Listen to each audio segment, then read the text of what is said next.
Hello everyone! With Bloomburrow, a handful of new and interesting commanders saw the light of day. One of them is our lively Mrs. Bumbleflower, an adorable bunny lady treating everyone to a good time.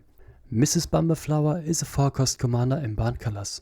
She gets vigilance and she reads, whenever you cast a spell, target opponent draws a card. Put a +1/+1 counter on target creature, it gains flying until end of turn. If this is the second time this ability has resolved, you draw 2 cards. Let's break that down a bit. Whenever you cast a spell, you let an opponent draw a card and you give any target a +1/+1 counter. Do this twice a turn and you draw 2 cards for yourself. So, in a nutshell, you give any 2 opponents a card and for that you get to draw 2 cards as well. This means that you, as long as you manage to cast and resolve 2 spells, basically never have to worry about your hand getting smaller. This leaves your opponents with a surplus of cards, coining Mrs. Bumbleflower a so-called group hug commander, whose whole spiel is to benefit the other players in some way.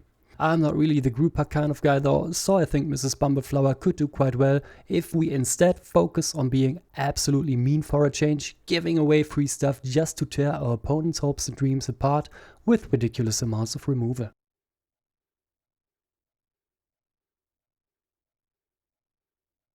The number one priority during the early game is to get our commander out. The sooner Mrs. Bumbleflower hits the field, the earlier we can start building our board.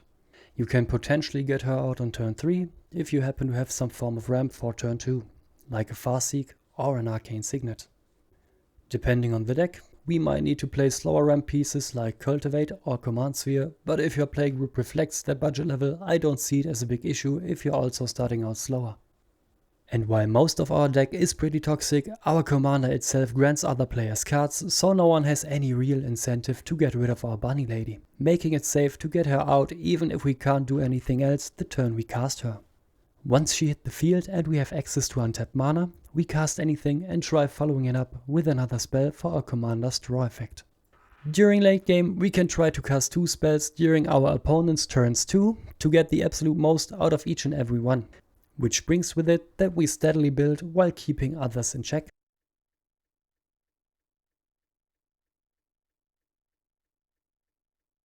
Our most important cards are our removal spells to get rid of possible threats, our stacks pieces to slow down enemies when they try to rebuild, and our token generators as we need some kind of win condition. Furthermore, we will talk about other win conditions and natural upgrades if you got the budget or the cards. For our removal, which are the spells we mostly cast, we got counter spells, targeted removal, as well as a whole truckload of board wipes. Our board wipes are our breadwinners as they tend to be pretty one-sided, synergizing well with our commander. How you ask? Well, that's because our commander is so weak that she can pretty much duck under them and survive unscathed. Dusk Dawn is great for it says it destroys all creatures with power 3 or greater. Our commander is inherently a 1/5, so she doesn't even notice. Plus we got some recursion with the second mode if we ever need any. Promise of Loyalty and the Eternal Wanderer both let a single creature stay, destroying the rest. In case of Promise of Loyalty, our opponent's remaining creatures cannot attack us anymore as long as they got the Vogue counter. And with the Eternal Wanderer's final mode, we can even pick which creature our opponents are allowed to keep. Once we got the upper hand, we introduce our stacks pieces. God Pharaoh Statue and Grand Arbiter Augustin are 2 cards that are rightfully hated by most players, however you cannot deny they fit our theme here perfectly. They make everything more expensive for our opponents, which seems like a sick joke because on one hand we give them free cards and on the other hand we destroy their stuff and make the remaining cards too expensive to play. And if we add an Isolation Cell and a Hushbringer to the mix, they hurt themselves for every play without their creatures actually triggering. If this doesn't sound like fun, I don't know what does. But how do we actually win? Well, budget is limited, so one of the cheapest routes is creature tokens.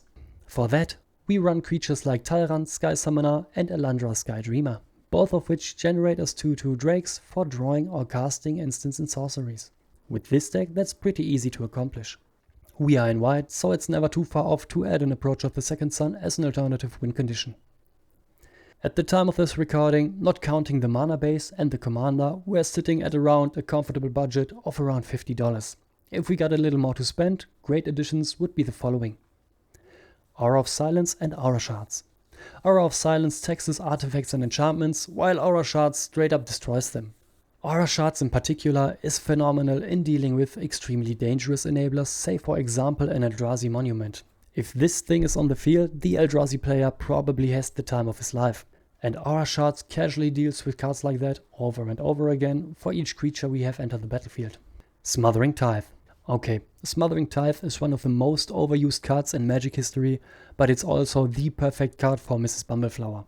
It says whenever an opponent draws a card, he may pay 2 mana or you get to create a treasure token. And since we make people draw cards all the time, we end up with lots and lots of treasure. For further upgrades, feel free to view the deck list in the video's description.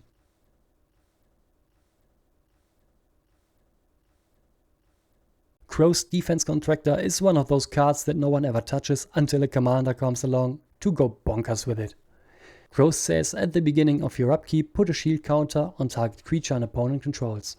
Whenever you put one or more counters on a creature you do not control, tap it and goad it. It gains trample until end of your next turn.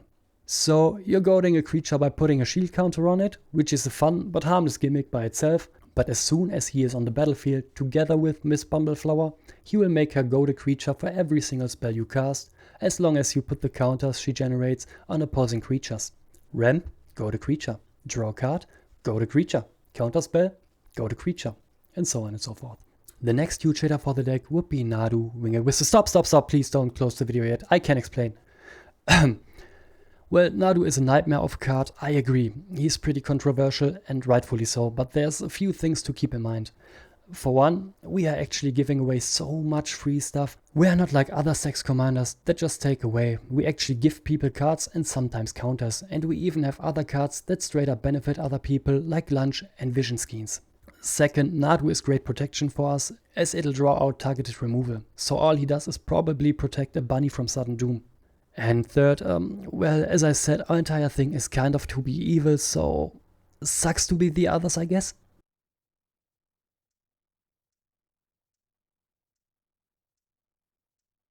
This got to be one of the decks that I built that need to be taken with a grain of salt.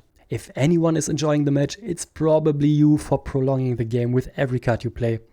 However, in terms of cost to performance, this evil version of the Peace Offering precon is quite powerful and can easily be played against other upgraded precons. For more MTG content, leave a like and subscribe as I try to get better with each video. Have a great day and until next time.